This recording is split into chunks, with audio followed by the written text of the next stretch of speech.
Oh, hello! You've stumbled across Count 5. Yes, this is the channel that likes to explore die-cast cars from all ages and all brands. And yeah, we don't distinguish too badly, although we do like a bit of Matchbox here. And I've got a lot of Matchbox to show you today. That Mark Ravon, he's going to show you some. And I'm going to pass you over now to Alicio Diecast, who's actually found some new Matchbox. So stay tuned. Hello, no premium diecast this week, only mainline cars, $1 cars, at least in the US. Here they're a bit more expensive when you find them. And I got two Hot Wheels, even though I said I was not going to buy any more mainline Hot Wheels. I make an exception when it comes to Porsche. And I'm glad I have, I'm happy to finally get these two recolors, well, I mean, it's the second year for these two castings, and this year the 71 Porsche 911 comes with this Polizei livery, pretty cool, and the Porsche 917 LH comes with this blue. I don't know if it's based on the actual racing livery, because I have never seen anything remotely like this before, but yeah, I'm glad I got these to complete my Porsche collection. And as usual, when it comes to Porsche, I like to have two, so I can keep one in a card and have another one loose. There you go. Very cool castings. I think they're going to be getting only better, and really looking forward to any more variations from this. But that's it. Matchbox, yes. Starting with this little guy here, not a licensed model. It's called the MBX Flatbed King, not licensed, but looking like well, very well designed, and I really like those. I use those kind of vehicles, both from Hot Wheels and Matchbox, to do some photo shoots, and also to carry my cars and you know, play a little bit with it, even though I'm not really playing with it. So I already had the blue one, and this is the red variation. I will be opening that one for sure at some point. So this one is part of the service series, 3 out of 20. Next we have 3 from the rescue series, starting with this guy here, the Seagrave fire engine. I didn't have that one. I'm pretty sure it's not a new casting, but I'm not entirely sure either. So yeah, I'm contradicting myself here, but I like it. The details are great, with very little tempos when you look. Most of it is the way it has been cleverly designed, with plastic parts and metal parts creating this contrast automatically. Very cool. I like it. We'll be opening it for sure, but not now. Another one from the same series, number 27 out of 30, is this Ford Police Interceptor. And yeah, I collect Ford, and I collect their police cars. So is that based on an actual state police car? I can't tell. Hard to tell. But yeah, cool looking anyway. No tempos on the front and the back. That's a bummer, but to be expected. And the last one is this little guy here, number 12 out of 20, the Jeep Cherokee Police. And this one I'm going to open it because, well, I love the boxes, but the problem with boxes is that you don't know, or you can't really see what it looks like inside. Ooh, and I like what I'm seeing. Ooh, crunchy paper. There we go. Yeah, pretty cool. I like it a lot. River Valley Fire Rescue. Very nice.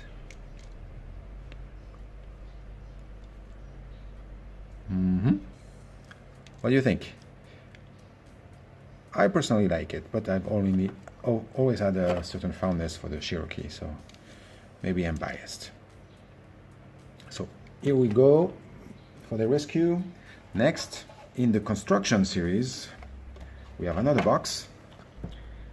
Here we have the 2016 Ram flatbed, and of course we're going to open this one just to see how it is inside. So here we go. So there's some stuff in the back, a bag.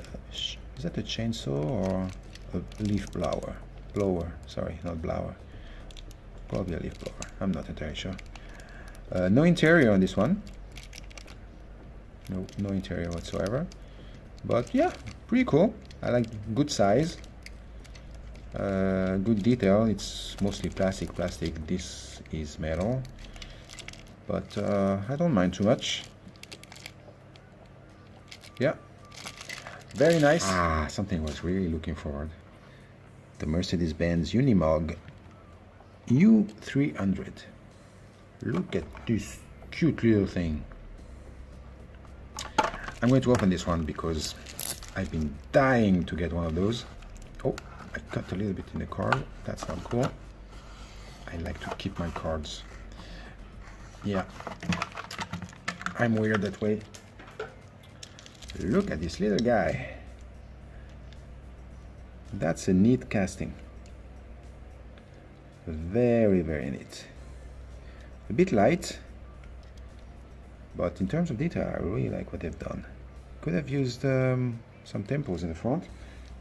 The only thing I don't like about this casting, and that's something that is kind of weird because on the card it's not like this, is that why use a gray base here when it would have looked so much better in black or dark gray. Yeah, it's kind of odd. But other than that, very nice little casting. I like it a lot. And now we go into the road trip series, starting with this one.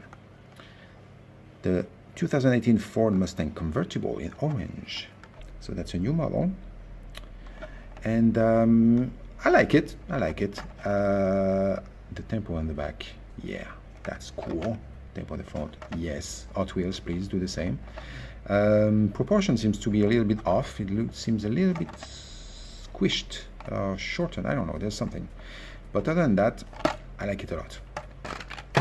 Next, same series, but number 14, a recolor for the 2017 Honda Civic hatchback in red, and I have to say, it is way better than the original release. In this color, wow, yes, I like it. I like it a lot.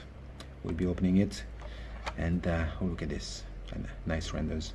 Yeah, way better than the first release, which was fine, but this one, yeah, take it to another level. Next, number 19, the new casting 2018 Dodge Charger. It's about time that we get a new Dodge Charger from Matchbox, and very well done. Full tempo on the back, full tempo on the front. Nice. Everything I like. And those wheels, I really like. If there's one thing I really enjoy with Matchbox over Hot Wheels, is their wheels.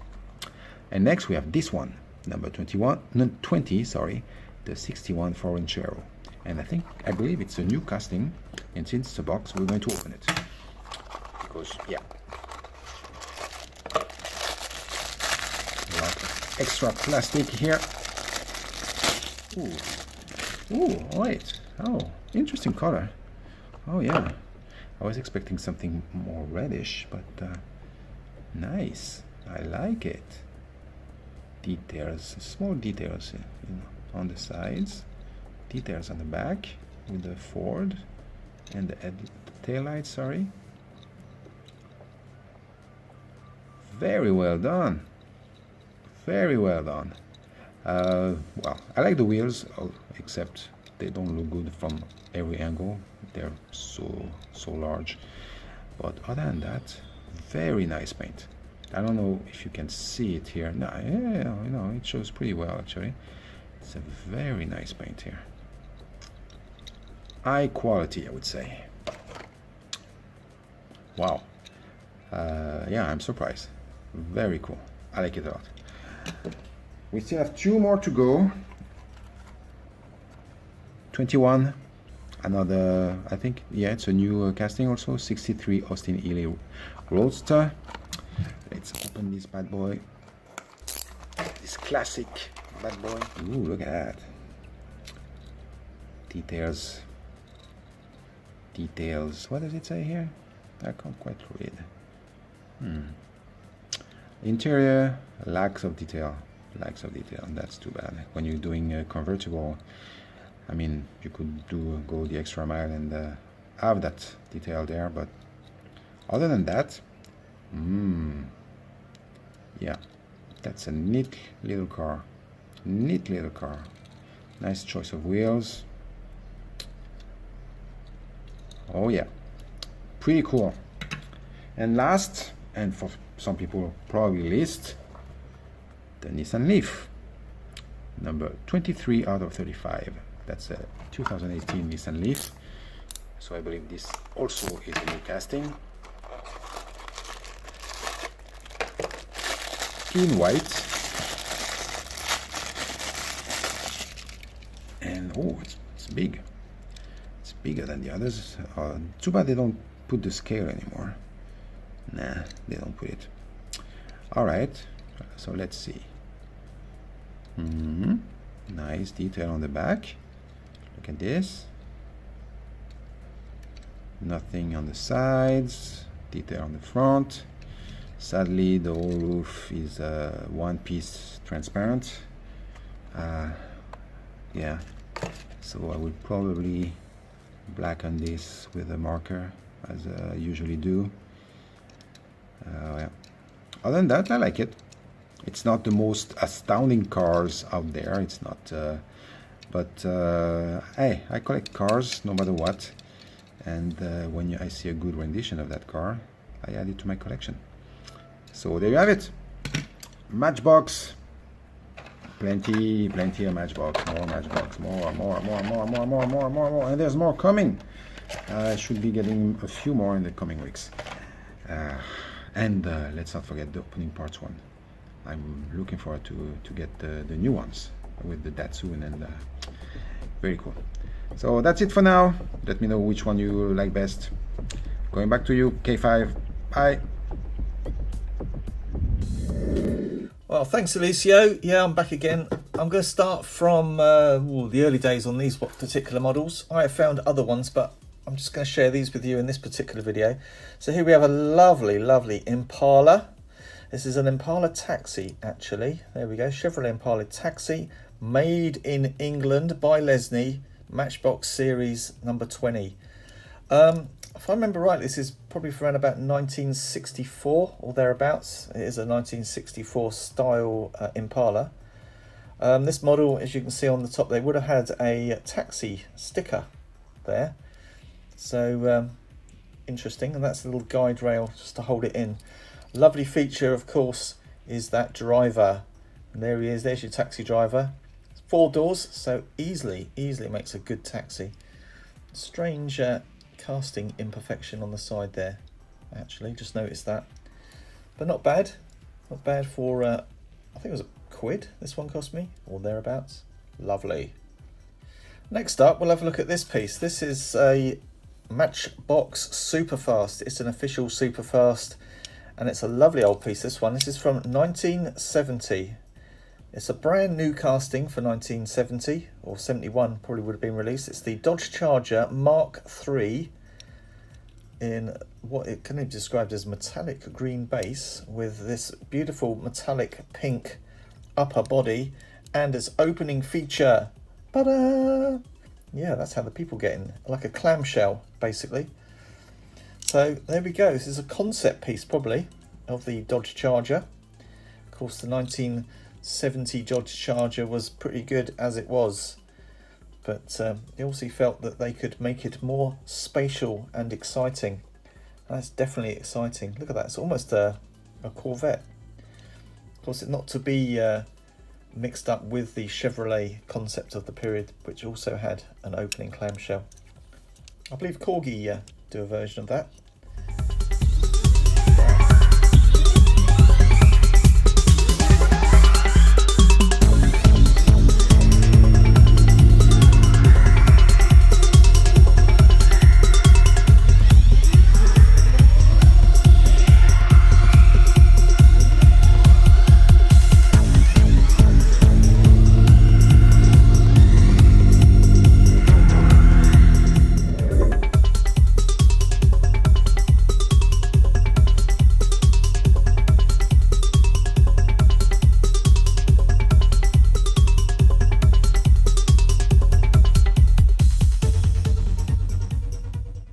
But here it is, rocket power. Yes. So back in 1968, when Hot Wheels were knocking out their famous red lines, Mettoy was knocking out these. Now, what's so special about a rocket, you might ask? Well, the main thing is the wheels. Now, these wheels, as you can see, they have a little ridge down the centre of them. Of course, that helps with less friction. And another interesting detail is the base. If you notice, it has this little T-shape, plastic T-shaped chassis. Now, I don't have a key, unfortunately.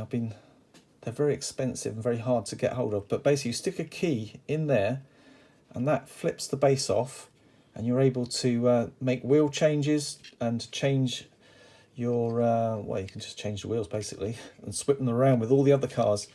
Now, all the cars have different sorts of bases. Some are long, some are short, some are a little bit narrower, and they basically suit the car. So you can't just basically, you can't get a base from one car and flick it to another car, although, yeah, see, this one needs a long base on it, this old Eliminator. This was a fresh casting for the rocket range, as was this little Manta thing. What's it called? A Ital design, yeah, Manta. That was a fresh rocket. There's quite a few fresh cars in the rocket range, funny enough, except for obviously this piece here, which we saw was produced towards the end of the Husky period, as is obvious by the paint and the plastic base there. This one actually has a metal base and probably was quite fast. It's got some good weight to it, actually. It's keeping that horrible glass. Now, the thing about rockets, and the reason why most of these rockets are in a bit of a state, is that a mint on-card rocket is probably out of my price range at around about 40 to 50 quid for a mint on-card rocket, and you're looking at around about £20 for an off-card mint piece. And the reason being is they're so rare. Obviously, with the court case produced by Mattel at the time, these cars didn't stick around for very long, and as a consequence have become quite rare, and actually in the UK are fairly highly sought after. Now, I thought that Corgi is not particularly sought after brand. These would still be quite cheap, but no, they've held their price, and on the secondary market are very expensive, and the price is getting higher as the cars get fewer and fewer on the secondary market. This is quite a comical piece. This is called, if I remember, it's here we are, Old MacDonald's rat rod. So just quickly look through some of these. As you can see, look, this has got a short wheel base, the old Bertoni runabout. Here's a Morgan, very nice. One of my favourites is the Jensen Interceptor. That is awesome. I think I sent one of these off to the States to get customised, and then all of a sudden this one showed up with wheels. So that's what it would have looked like originally. Again, not in such bad shape that you don't get an idea of the kind of thing that rockets were going for. Kind of metallic, spacey, Hot Wheels style paint jobs. You can't deny that. With the Whiz Wheels branding, you can't deny that. But in this case, rocket branding. They were actually rockets. I do like those ones. These are the old style. You'd see these at the racing around the tracks when you'd go banger racing. These are old stock cars.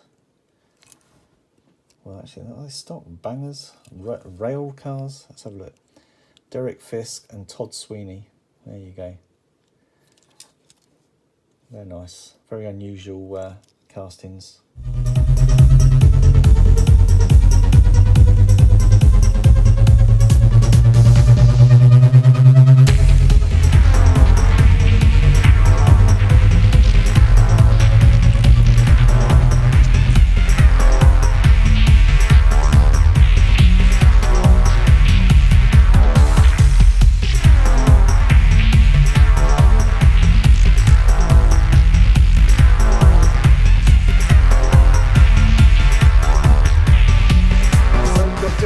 kinds of bases on these cars, as you noticed. So we've got, to start with, there's an A base. Oh, that's not an A. There's the A. There's an A. So that's an A, if you look there. So that would go on all cars with the A frame base. Then there's a B base, which is slightly bigger, probably. Yeah, just a little bit bigger, slightly bigger wheels as well on that one. Again, you can swip the wheels quite easily just by moving those tabs. So there's your B base. I've got a C base. Of course, that's on the Interceptor. There's the C, just see it at the bottom there. That probably means it, yeah, no. So they key into position with this little triangle and that clicks into a piece on the metal frame. Which is it metal? I think it is actually metal, yeah. So there's the C base, and we have a D base on these little stock rods. Yeah, it says D on there, and the D base is very long, even compared to the C base. Oh, it's got an engine, look. Nice. There is an unusual base, of course, on the base of this. Not sure what category that one comes in at. It's almost been specifically made for this vehicle. It looks like you can pull it off quite easily, actually, that one. I imagine you put your key in that hole there. Maybe. Who knows? It looks like it was going to come off just then. There we go. Look. Literally just pops off. Oh, blimey.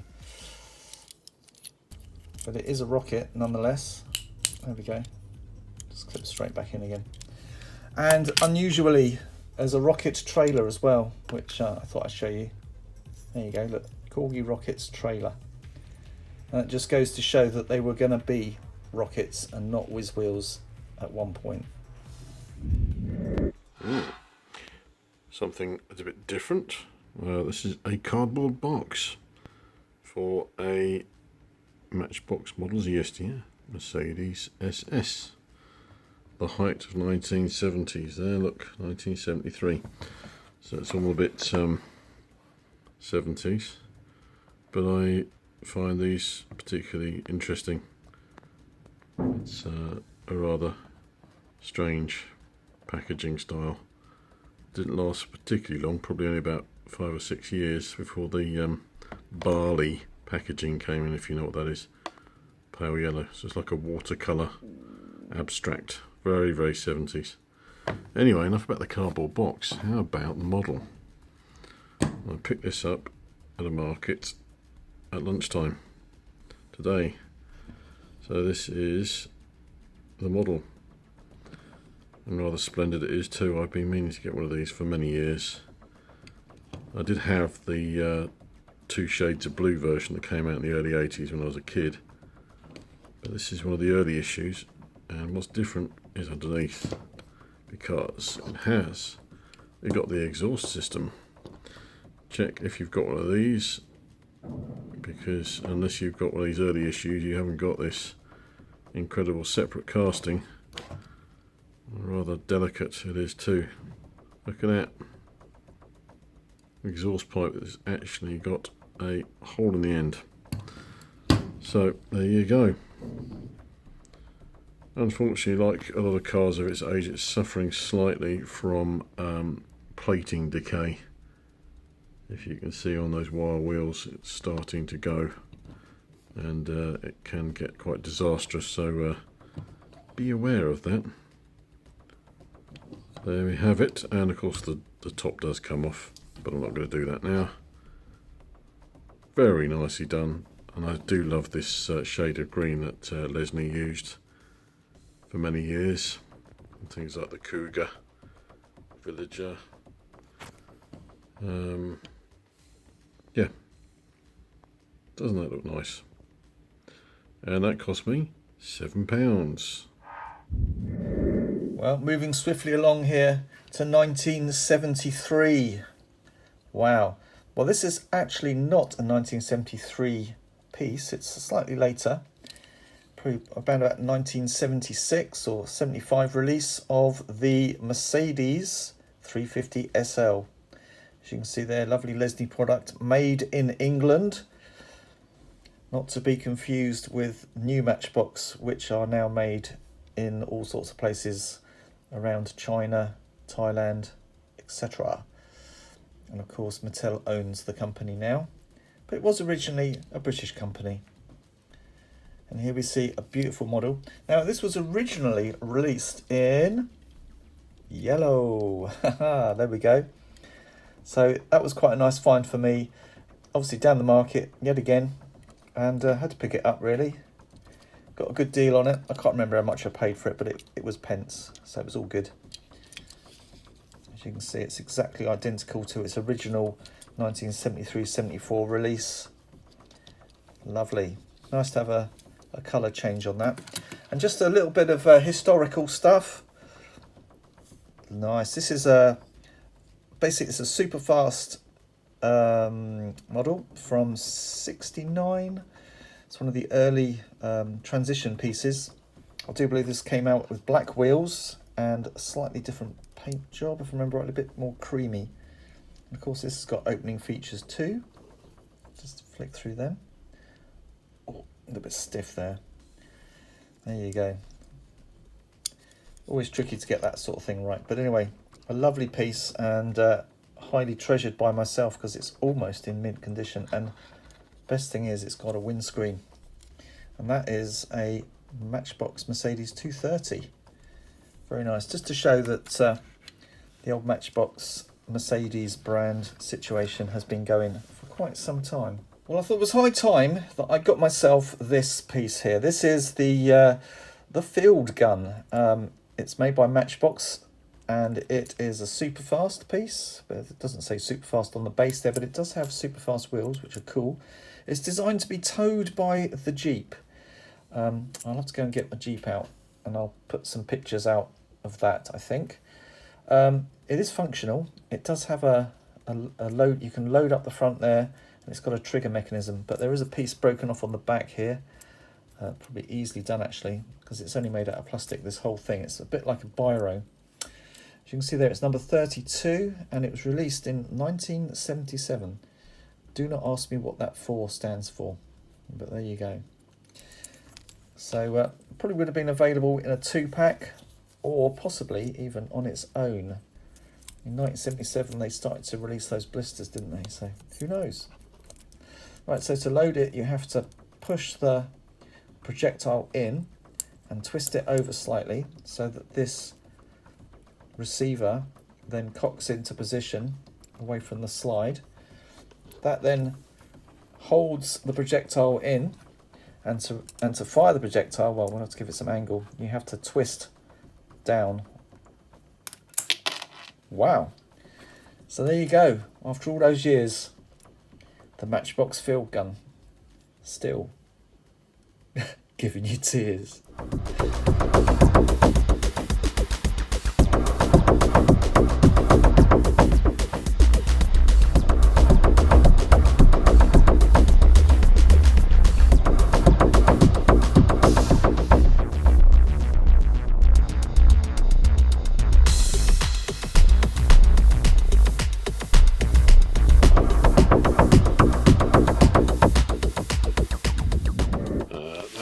Part of my Corgi Odyssey, or it might appear as my first, depending on how K5 puts it together, is the weird and wonderful stuff that Corgi did in the juniors range, mainly in the 1970s.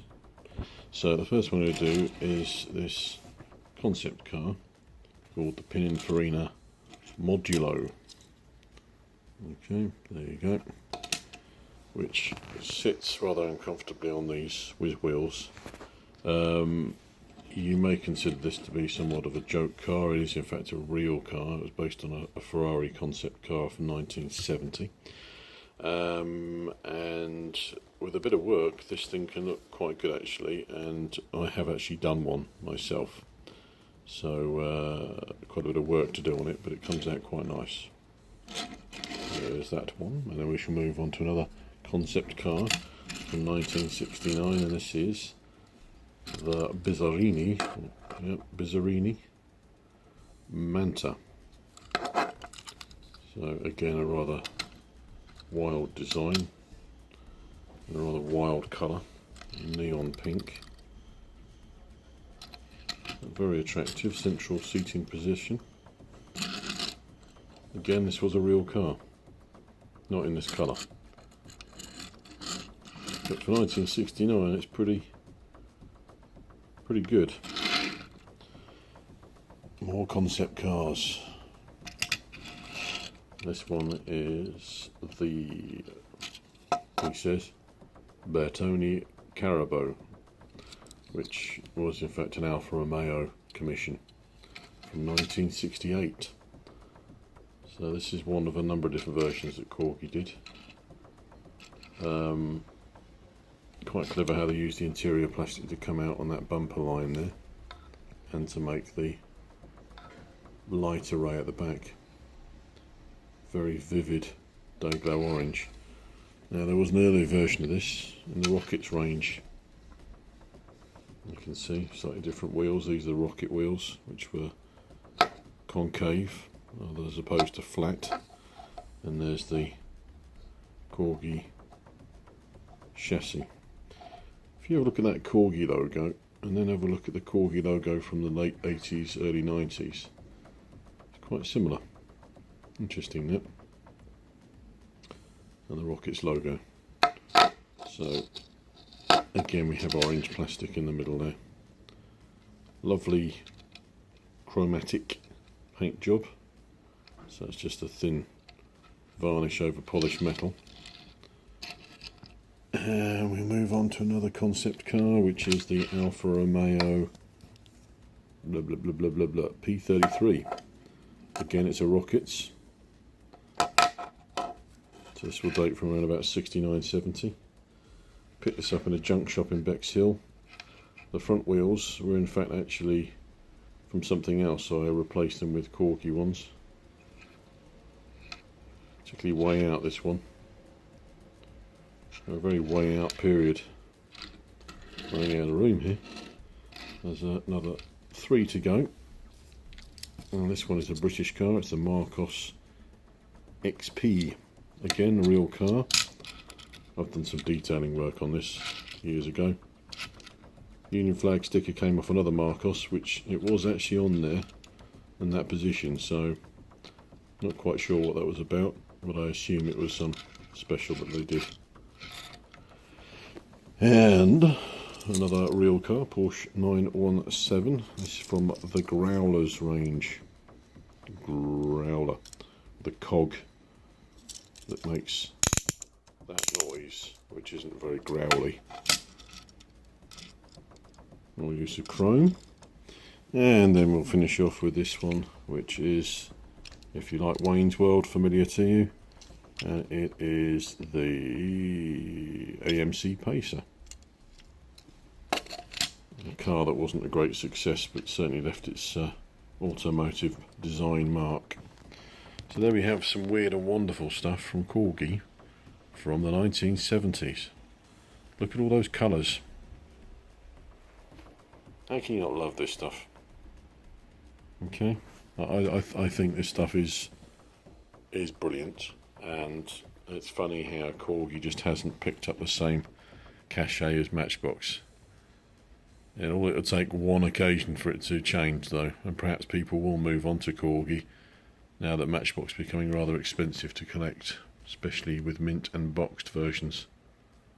So watch out. Keep your eye out for these. They are classics. Okay, in this next part we're going to look at some randoms that I've been picking up, and I'm going to start with this piece here. This is a great one. This is from 1979. Let's see, this particular example was made in England, and it is number, oh goodness me, it's actually number 4. The 57 Chevy, or as some people like to call it, naming no names, the Cuda. So there we go, it's got an opening bonnet, revealing some extreme engine details. They obviously need that lift in the bonnet to hold those, I suppose they're air cleaners or carbs or something. Anyway, but there they are. Great big things protruding from the engine, which must be a V8. One can only imagine. Silver interior, plastic. There you go. No detail on the steering wheel. It's got little protrusions. Obviously these are all part of the same piece. So let me have a look. That engine looks separate. I would guess it's separate. And I'm guessing that interior is separate too. Quite an expensive casting overall. But of course those side parts must be part of the interior. And then we have what looks like the bumpers at the rear. Very nice metal on metal with lots of chrome. Wow. And of course this is a bit of a classic, isn't it? Crazy stuff. Well, the last of those Matchbox there, that old Chevy, that was probably one of the last of the made in Englands, because now we start to see some around about, yeah, look, 1984. We see the Made in Macau and Matchbox International pieces come in. This is a Group C racer. Yeah, it's seen some racing, but it is a complete piece, and basically the whole thing is ripe for restoration. Now this is the sort of thing that I might well send over to the Can-Am Custom Studios to have fixed up. I'm sure he'd quite enjoy doing this one. He has a bit of a penchant for racing cars and a good selection of tampos. I was fiddling with the idea myself. I might even spray it for him, who knows. But there you go. That's a lovely old thing. Chunky. And in an interesting scale, I believe it's 155. There you go, at the top. Amazing. A new model. Much excitement. We need to be getting inside this. And I will do. So you can see it. Okay, this is the Corvette Stingray from the 50th anniversary Superfast set. And I managed to get hold of one of these. As you can see, we've got the Hot Wheels rubberized wheels, and we've got a detailed engine bay which is being printed on. The word Corvette just about legible. It's using some of the essence of the original moulding details from the original Corvette that was done without the bonnet opening. We've got extra printing detail on there, which is very nicely done, and quite a fetching colour scheme. I think that front wheel was probably a little bit too small, but all in all, very nicely done. And you've got a box as well, so that means that I've got quite a few of these special ones that have been done recently. I'll just pause and show you.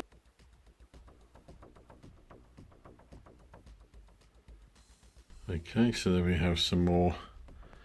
We've got the Range Rover, that's a Lesney edition one, but from a while back, and then we've got another super fast one, that's the Mercedes 220 SE, which I talked about before. We've got the opening doors Volkswagen Fastback, and the Pontiac Grand Prix. We've got an early incarnation of that there, which I've talked about before. We've got some of these chase models from last year.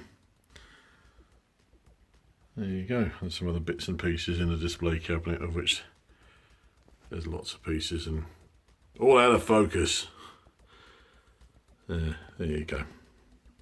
Ta-ta for now. I want to thank Mark Ravon at Can-Am Customs for sending me this piece over. This is a very, very interesting sample of a flipper or something like that they're called, and I think it was made around about the same sort of time as well, just after when Hot Wheels were making those things that crashed. So this is from 1992. This is very possible. If you remember rightly, Hot Wheels had cars that have parts that have crushed panels on them, and this one is very interesting because of course it's great for sunny weather, but what happens when it rains? Well, this of course, ka-ching! Marvellous stuff. A beautiful casting too, look at that. The Ferrari Testarossa, and this one is actually made in Thailand in 92. Marvellous stuff. Yes, it's a Porsche. Yes, it's a Matchbox. And yes, this one is actually made by Mattel. There we go. It says Mattel Incorporated 1998. This one's made in China, probably in the Macau factory. And it's at a scale of 1/61. This is the 911 GT1. Very, very happy to find this one finally. Got it in a charity shop of all places for the princely sum of 50p. So there you go. I may not be able to get hold of any new Matchbox, but I am able to find some very nice old Matchbox that I've been looking for. Although this one is particularly simplified, there's no great detail on here. And I've always fancied this car since Mark showed us the custom that he did, that silver one, which is gorgeous. I particularly like the wheels on this one though. They're very up to the minute Porsche wheels really. They wouldn't have looked out of place on the beautiful hybrid. But there she is. Isn't she magnificent?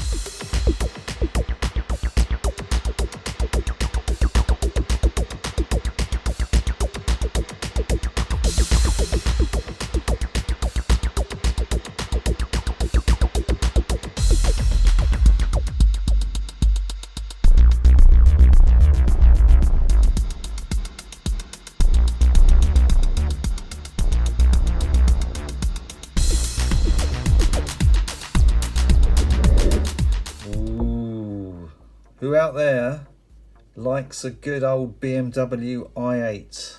Well, I know I certainly do, and over the years I've managed to gather together, not through all my own doings I might add, a good little collection of i8 cars.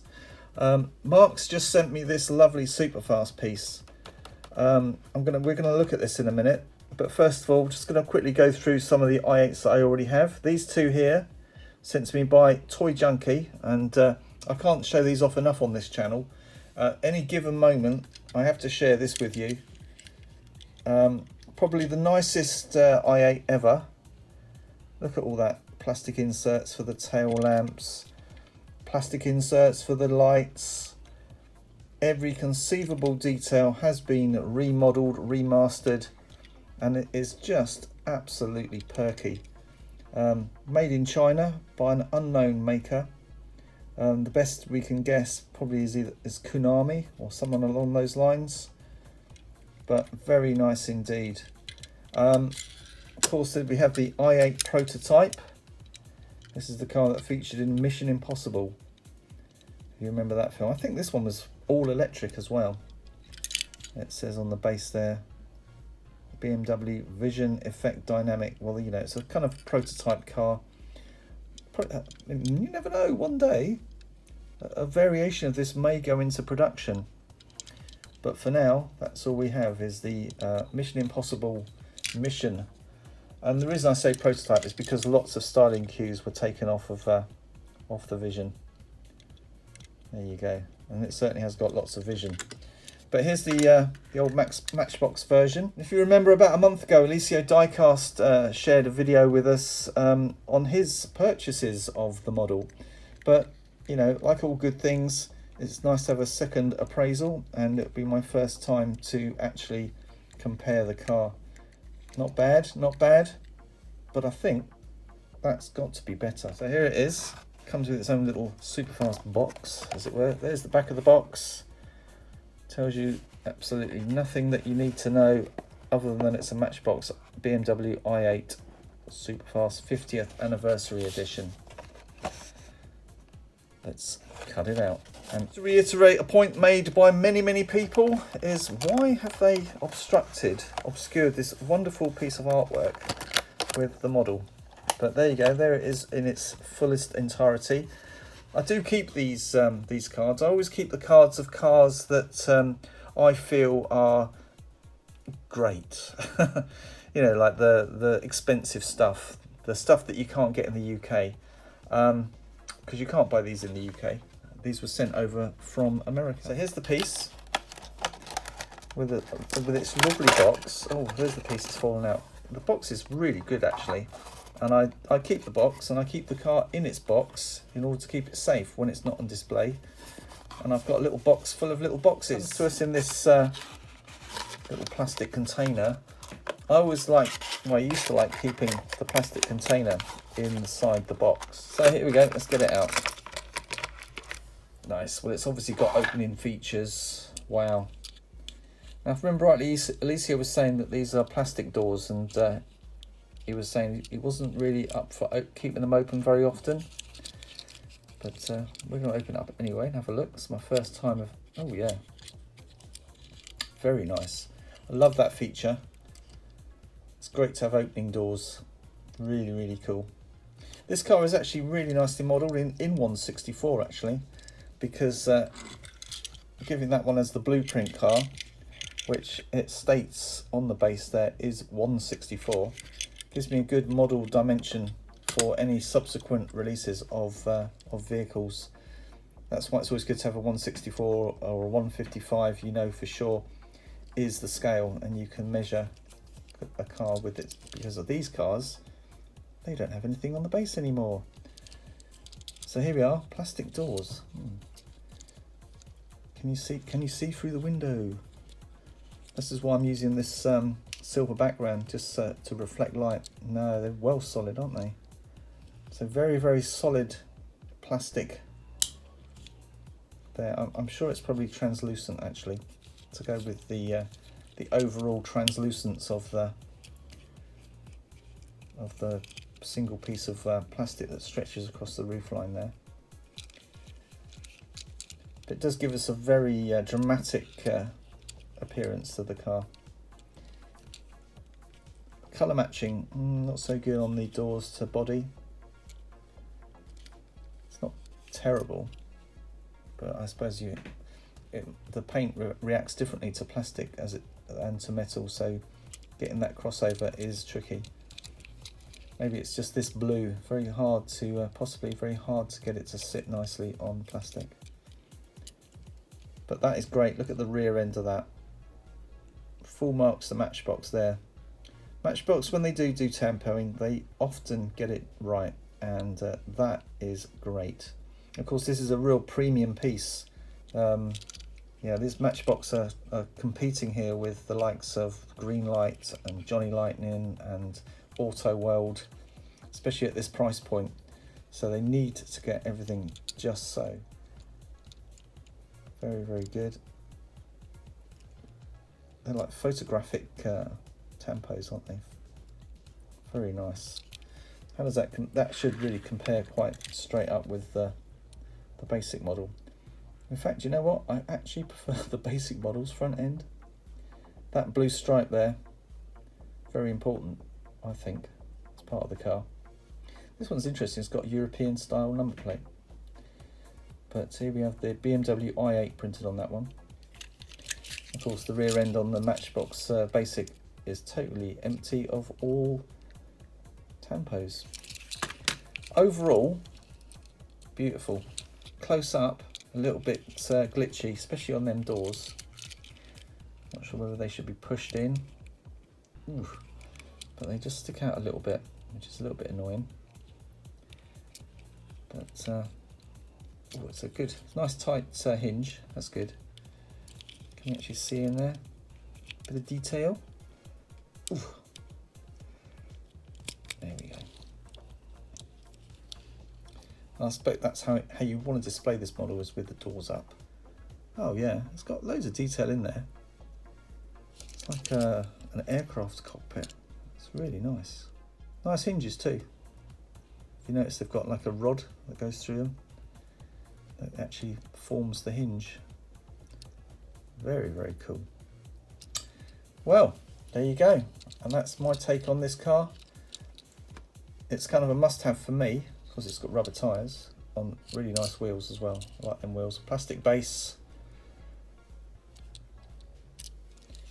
But it's probably not, I don't know, it doesn't feel like a premium piece, but you just know that it is. Not bad. Nice to have in the collection, and probably will be displayed with its doors open, to be fair. Just as a contrast to the basic. In fact, the basic could have done with this kind of window treatment, especially on the top. But there you go. And just so you, there we go, look at that, 164 all the way down the line. Brilliant.